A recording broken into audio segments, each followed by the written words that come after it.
Bayangin ya, kamu kerja keras banting tulang demi keluarga.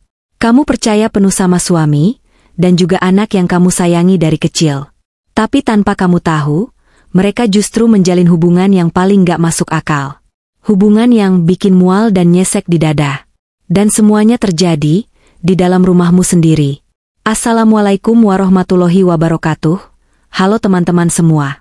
Selamat datang kembali di channel ini, tempat di mana kita akan mendengarkan kisah-kisah nyata yang penuh pelajaran hidup, dan kadang penuh luka yang dalam. Sebelum kita mulai ceritanya, jangan lupa ya untuk klik tombol like, komen, dan juga subscribe agar channel ini bisa terus berkembang dan menyajikan cerita-cerita nyata yang penuh makna buat kita semua. Tulis juga sholawat di kolom komentar sebagai bentuk cinta kita kepada Nabi Muhammad, dan biar kita makin dekat. Jangan lupa tulis juga asal kota kalian, biar kita tahu nih, kisah ini udah sampai sejauh mana. Nama perempuan ini Rina. Seorang wanita tangguh berusia 38 tahun yang tinggal di sebuah kota kecil di Jawa Barat. Rina adalah tipe perempuan yang penuh semangat, penuh cinta, dan sangat berdedikasi pada keluarga. Ia bukan hanya ibu rumah tangga biasa, tapi juga pencari nafkah utama di rumah. Setiap pagi sebelum matahari benar-benar terbit, ia sudah bersiap berangkat kerja. Ia bekerja sebagai pegawai di sebuah toko grosir, kadang juga lembur kalau dibutuhkan. Semua itu ia lakukan demi satu hal, kebahagiaan keluarganya. Rina telah menikah dengan seorang pria bernama Anto, usia 40 tahun. Mereka sudah membangun rumah tangga selama lebih dari 10 tahun. Anto dulunya adalah teman satu lingkungannya, pria yang dikenal sopan, tenang, dan rajin ke masjid. Mereka menikah saat Rina baru saja berpisah dari suami pertamanya.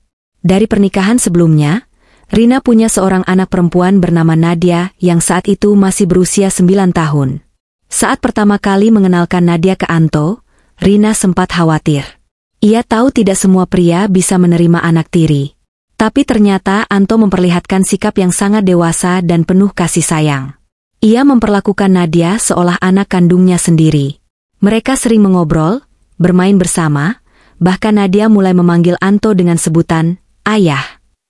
Hati Rina pun tenang. Ia merasa telah membuat keputusan yang tepat. Tahun demi tahun berlalu, dan kehidupan rumah tangga mereka terlihat begitu harmonis. Di mata tetangga, Rina dan Anto adalah pasangan yang serasi. Mereka jarang bertengkar, selalu kompak di acara keluarga, dan selalu tampak bahagia.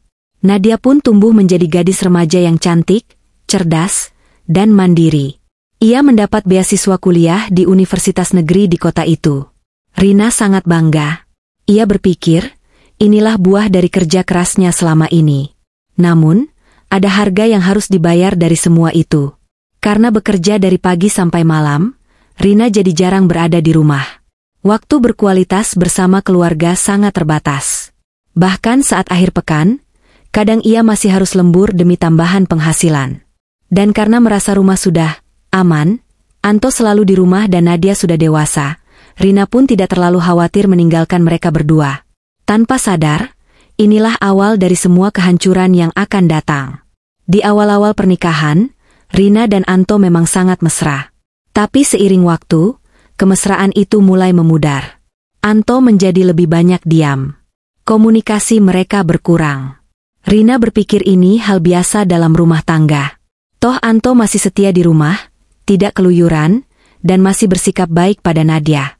Tapi yang Rina tidak tahu, perubahan itu bukan karena kebosanan, tapi karena Anto mulai mengalihkan perhatiannya ke seseorang yang sangat dekat. Terlalu dekat.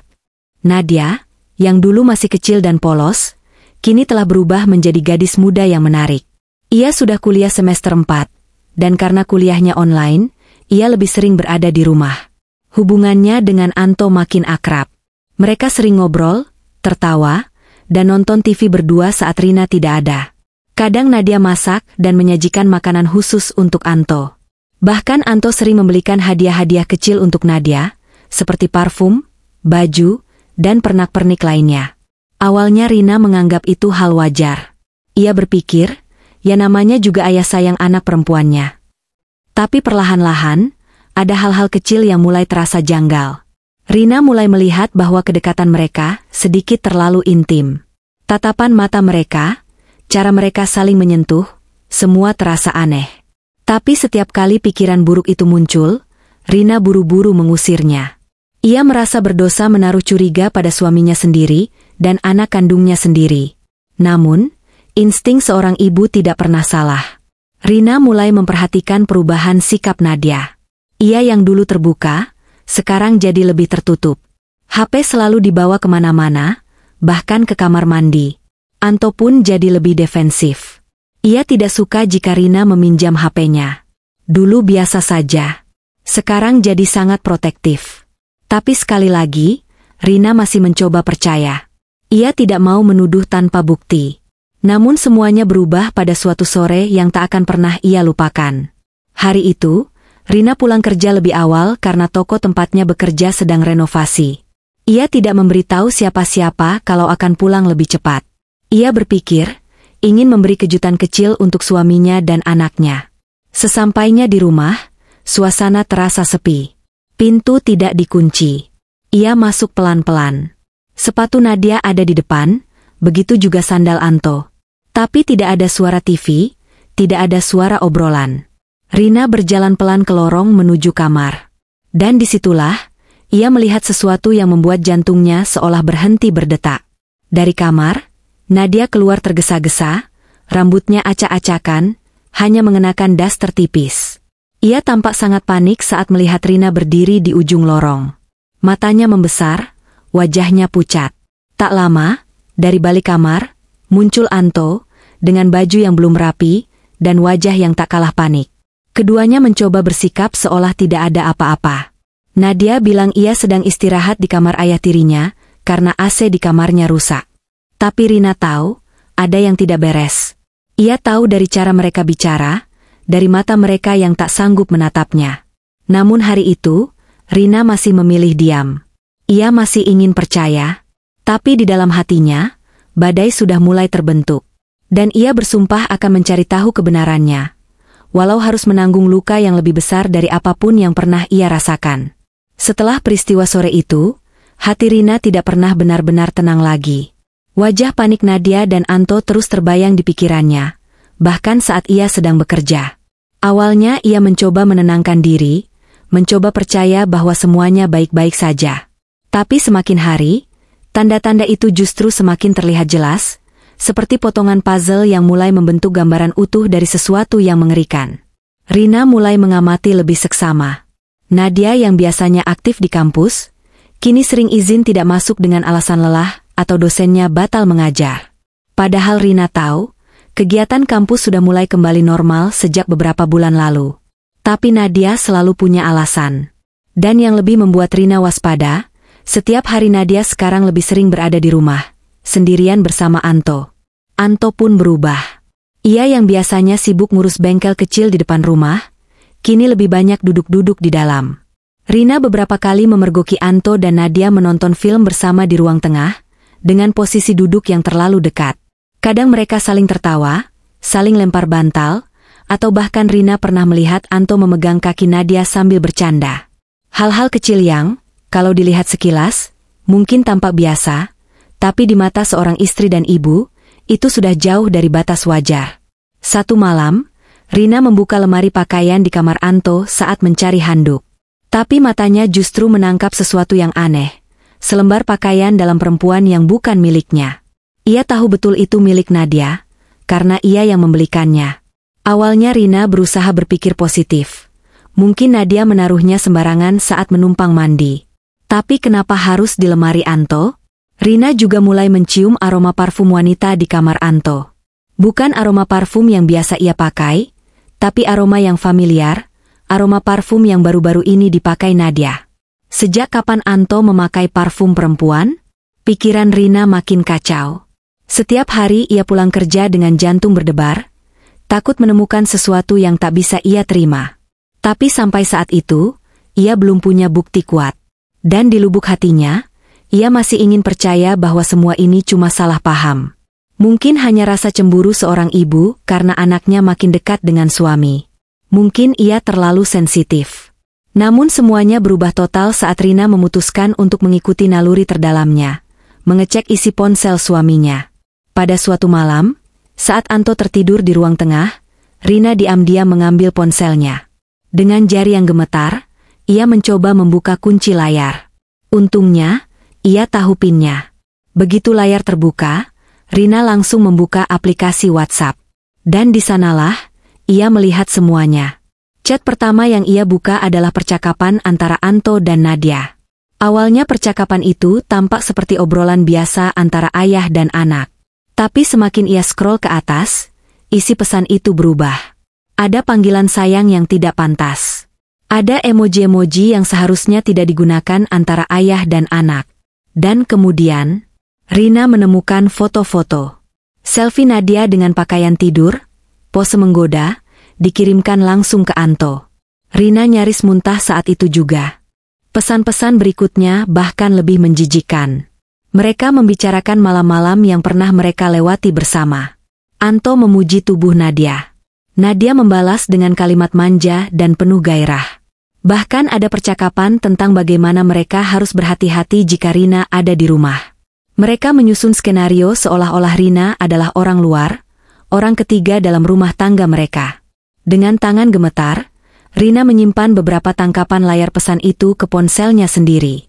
Ia tahu, hidupnya tidak akan pernah sama lagi. Tapi ia juga tahu, ia butuh bukti, untuk menyelamatkan dirinya dari kebohongan yang sudah berlangsung terlalu lama. Keesokan harinya, Rina tidak langsung mengkonfrontasi mereka.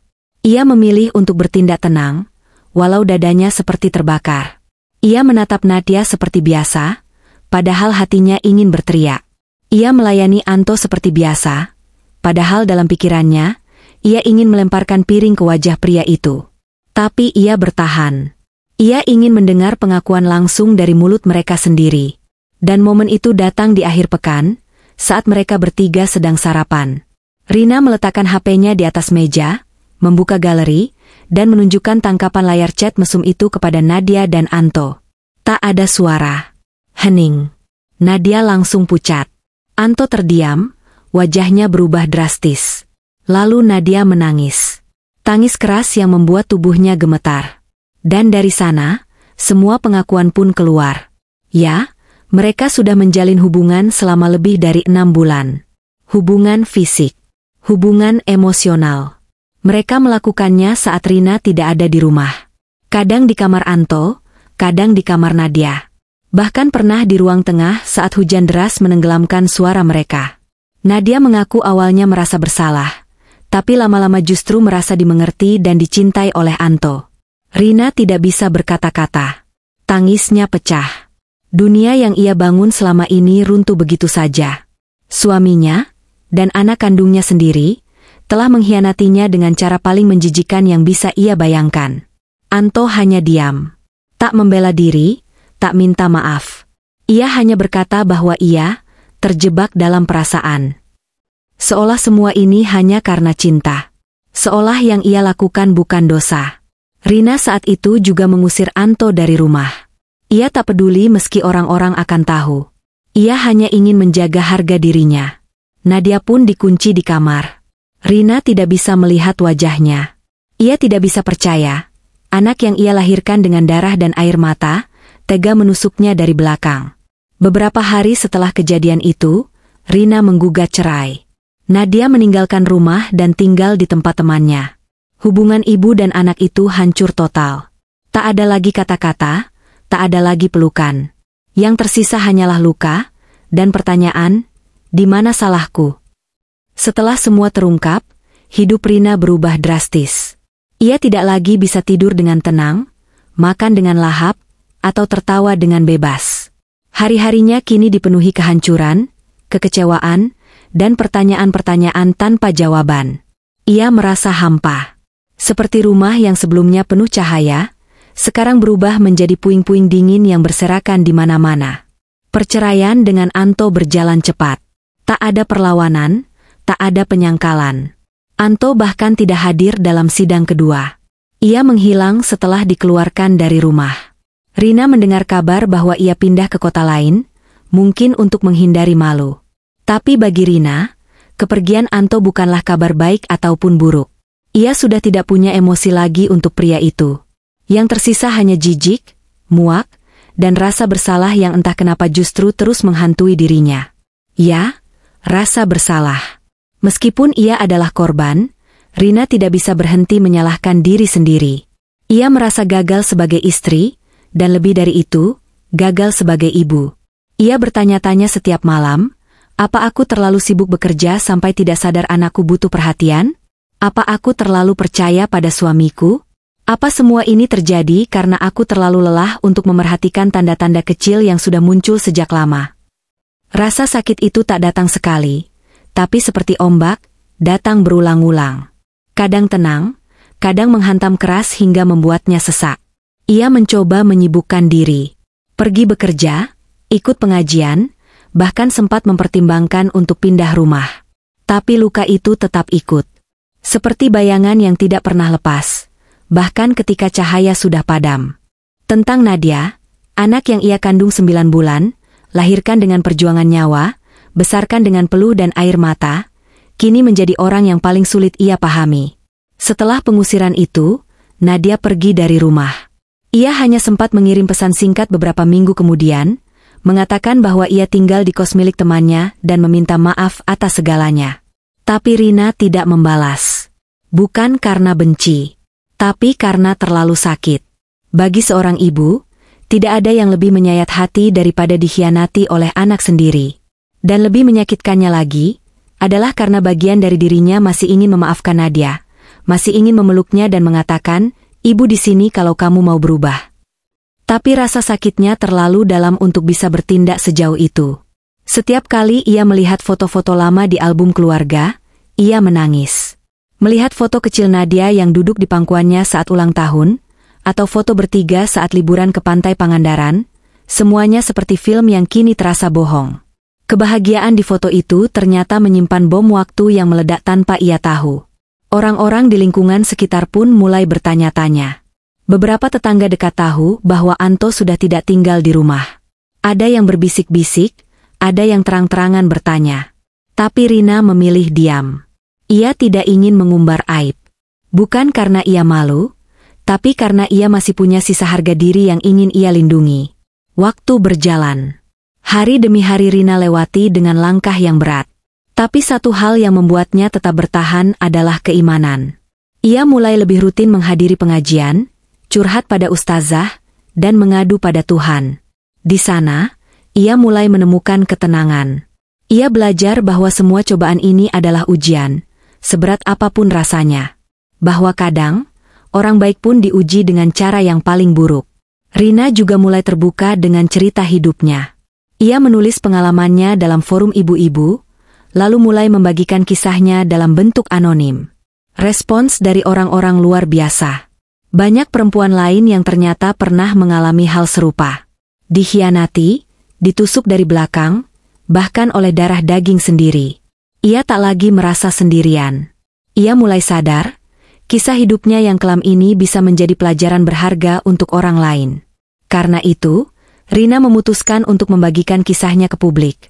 Bukan untuk membuka aib, tapi untuk membuka mata. Ia ingin para ibu di luar sana lebih peka. Ia ingin para wanita berhenti berpikir, itu nggak mungkin terjadi di keluarga aku. Karena faktanya, bahkan dalam rumah yang terlihat paling harmonis pun, bisa tersimpan dosa paling keji. Rina juga ingin menyampaikan pesan penting, jangan pernah menutup mata atas tanda-tanda kecil yang terasa janggal. Naluri seorang istri dan ibu itu anugerah. Percayalah pada firasatmu. Dan yang paling penting, jangan pernah terlalu lelah untuk mencintai dirimu sendiri. Jangan sampai karena terlalu sibuk membahagiakan orang lain, kita justru membiarkan diri kita hancur tanpa sadar. Kini, Rina hidup sendiri. Nadia tidak pernah kembali ke rumah, dan Rina pun tidak berusaha mencarinya. Mungkin suatu hari nanti, jika hatinya sudah cukup kuat, ia akan membuka pintu untuk anaknya kembali. Tapi untuk saat ini, ia butuh waktu untuk menyembuhkan dirinya sendiri. Bukan sebagai istri, bukan sebagai ibu, tapi sebagai manusia yang pernah dikhianati dan berusaha keras untuk tidak hancur selamanya. Teman-teman, hidup memang penuh misteri. Kadang yang terlihat baik, belum tentu benar-benar baik. Semoga kisah ini bisa jadi pelajaran besar buat kita semua agar lebih menjaga keluarga, dan jangan pernah menutup mata atas hal-hal yang terasa janggal. Sampai jumpa di kisah nyata selanjutnya. Wassalamualaikum warahmatullahi wabarakatuh.